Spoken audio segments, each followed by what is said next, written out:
Muy buenas, fanáticos del wrestling, bienvenidos a un nuevo vídeo. La semana pasada Netflix estrenó el documental de Hulk Hogan, que consta de 4 partes. La primera habla de sus inicios, la segunda de la Hulkamania, la tercera de su versión ruda como Hollywood Hogan y la cuarta sobre su legado.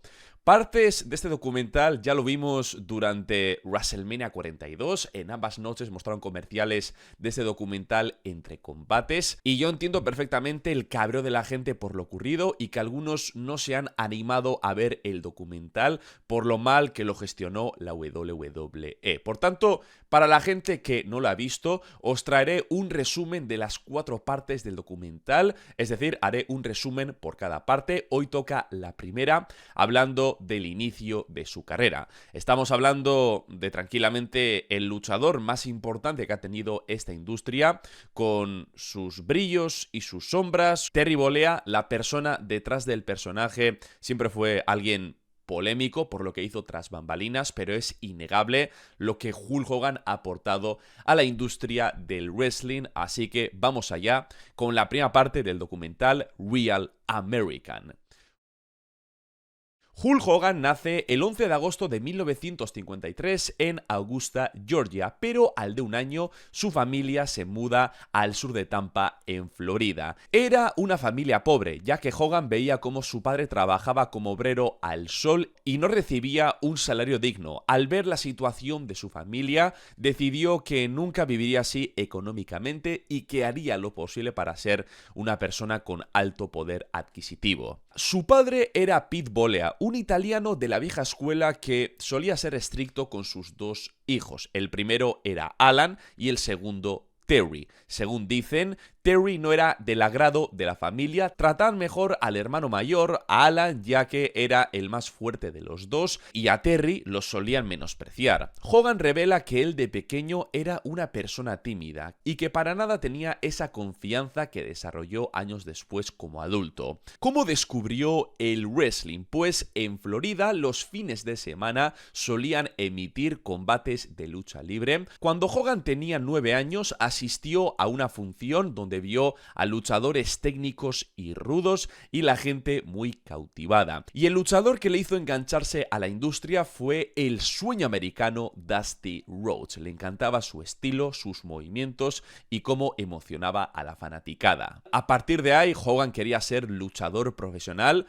Eso sí, me sorprende que no mencionase a Billy Graham, de quien tomó la inspiración para su personaje, ya que el pelo rubio, el estilo, la musculatura, si tú los ves, son 2 personajes muy parecidos. Billy Graham, digamos que sería el original Hulk Hogan, solo que Hulk lo llevó a otro nivel. Su objetivo era claro, quería ser luchador profesional, pero le aterrorizaban los luchadores de aquella época, ya que pesaban 130 kilos, tenían dientes rotos, narices rotas y orejas machacadas. Él creía que la lucha libre profesional era totalmente real por tipos así. En aquel entonces estaba muy gordo. Según él, no se quitaba la camiseta en la playa porque necesitaba un sujetador. Vivía a base de comer Burger Kings y solía jugar al béisbol, pero lo eliminaron en segunda base ya que era gordo y lento. Después se pasó a los bolos. Su vida cambió cuando se dio cuenta de que podía ganar dinero tocando música. Hogan tenía talento con la guitarra y como bajista le gustaba estar enfrente del público en el escenario. Se unió a una banda de rock y solía tocar en bares donde la gente joven iba. Al mismo tiempo comenzó a levantar pesas ya que él quería verse bien físicamente,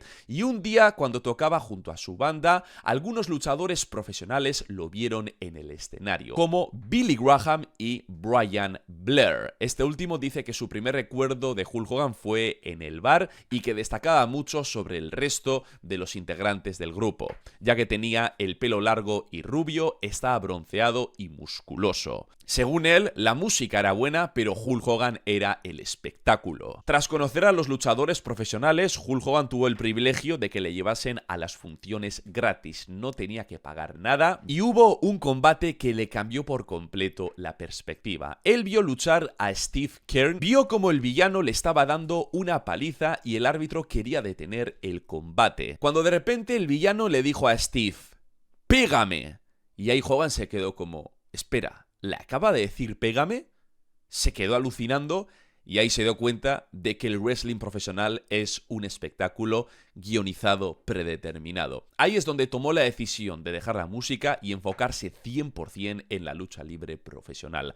Brian Blair fue el encargado de llevarlo a las clases de entrenamiento, en el denominado Dungeon, o sea, la mazmorra de Florida. Hogan se pulió y tuvo que entrenar muy duro, ya que en el pasado los luchadores tenían que pagar sus deudas. ¿Esto qué significa? Que generalmente hacían el trabajo sucio y es algo que generalmente hoy en día no se hace, pero en el pasado había otra mentalidad. Según él, entrenaba 2 veces al día y le daban palizas en cada entrenamiento. Un día el entrenador le clavó el antebrazo en la espinilla y le rompió el dedo del pie. Convertirse en luchador profesional no era para cualquiera, pero más allá del dolor físico, lo que más le molestaba era el dolor mental, ya que a su padre no le gustaba la idea de que él se convirtiera en luchador profesional, ya que venía de dejar la universidad, dejar la música y meterse en un mundo de tíos duros que tenían el cuerpo totalmente destrozado. A su padre no le parecía buena idea, pero Hogan persiguió su sueño y tuvo un cambio físico espectacular,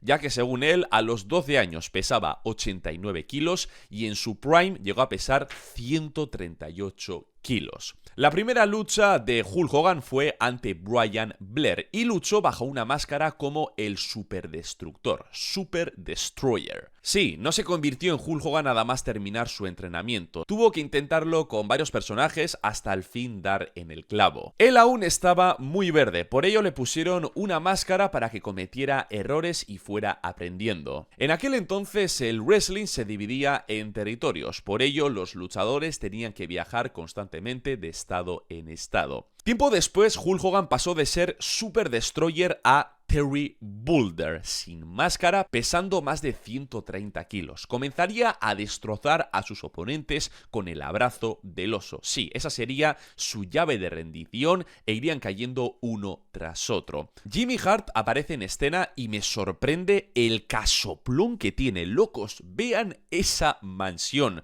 Sí que le ha salido muy rentable ser el manager de Hulk Hogan a lo largo de las décadas.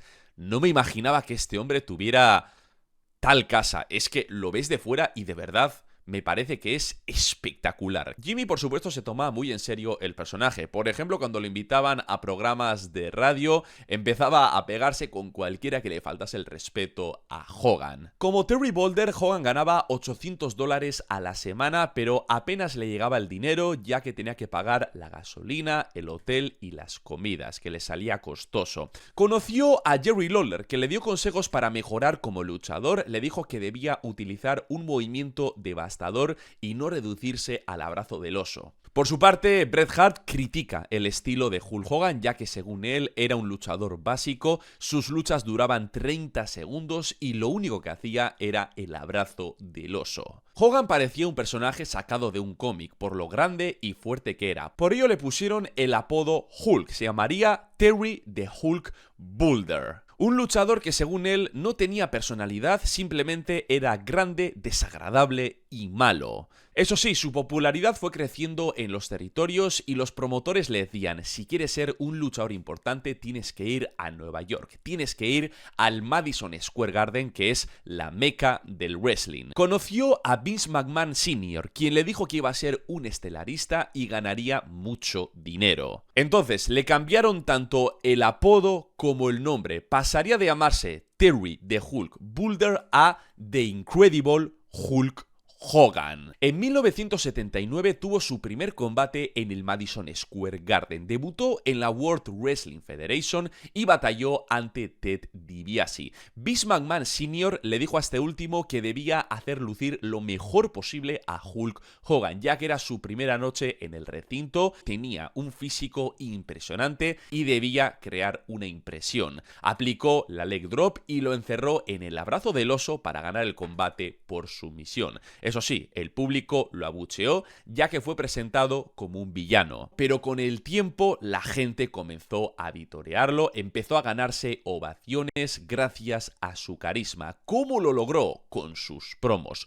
Hulk Hogan era de los mejores hablando en el micrófono, ya que lo hacía todo grandilocuente y épico. En 1982 recibió una llamada de Sylvester Stallone para hacer un cameo en la película Rocky. Hulk Hogan lo vio como la oportunidad perfecta para darse a conocer en el público mainstream. Vince McMahon Sr. le dijo: si vas a grabar la película vas a ser despedido porque el mismo día de la grabación tienes que ir a Charlotte, Carolina del Norte, a grabar un combate para la televisión. Hogan dijo que debía grabar sí o sí la película porque ayudaría mucho a su carrera como también al wrestling, pero Vince McMahon Sr. no cedió y terminó despidiéndolo. Hogan viajó a Los Ángeles para grabar el cameo de Rocky y su decisión fue totalmente acertada, ya que lo invitaron a programas de televisión, empezó a ganar fama y además conoció a quien sería su primera esposa, Linda Hogan. En un bar de Los Ángeles vio a una chica rubia guapísima, se acercó donde ella,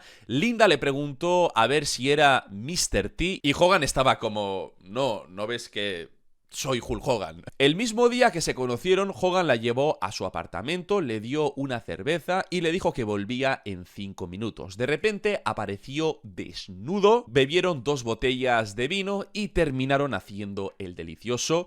Linda textualmente dice: ¿cuántas personas pueden decir que un gigante les ha follado? Imagino que sería una noche muy salvaje. Según ella, Hogan era una fuerza de energía y emoción, una nueva ola de vida en la que se volvió adicta. En aquel entonces, los 2 territorios más importantes eran Nueva York, donde estaba la World Wrestling Federation de Vince McMahon Sr., y Minnesota, donde estaba la American Wrestling Association de Verne Gunn. Como no podía volver a luchar con Vince McMahon Sr., contactó a Verne Gunn y llegó a la American Wrestling Association, convirtiéndose rápidamente en una de las principales estrellas. Allí conoció a Jesse Ventura, con quien pudo trabajar en varios combates y la calidad de sus promos cada vez iban mejorando. Bret Hart dice que Hulk Hogan en términos de promos era un 10 sobre 10. Y bueno, esa es la única ocasión en la que lo elogia en el documental. Hogan dice que él no tenía un guión, sino que directamente improvisaba y soltaba su energía durante las promos. Pero decía que le hacía falta una cosa para tener su propio gimmick y ser un personaje completo. ¿Qué es lo que le faltaba? Abrazar el patriotismo.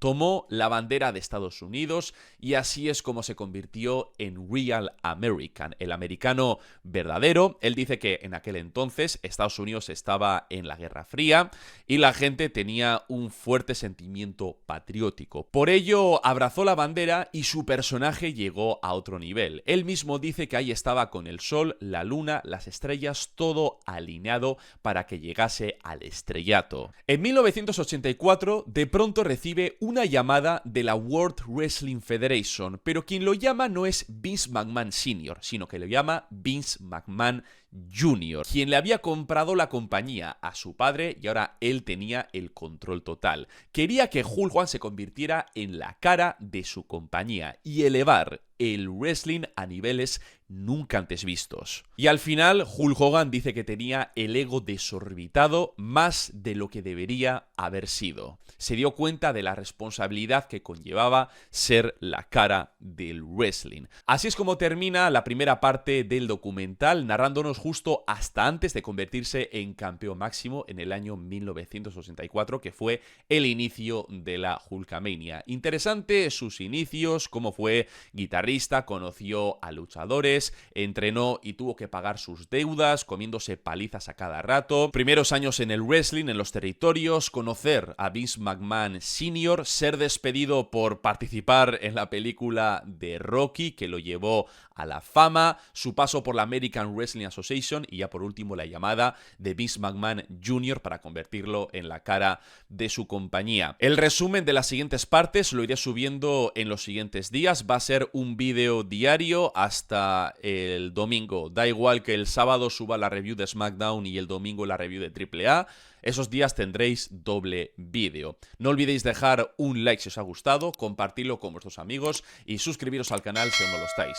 Os mando un fuerte abrazo, ser felices y nos veremos en el próximo vídeo. Muy buenas fanáticos del wrestling, con un puto F5 Arabia me pone crazy. ¿Quieres una review? Te hago un detrás del kayfabe, también manejo tops. La historia del Undertaker.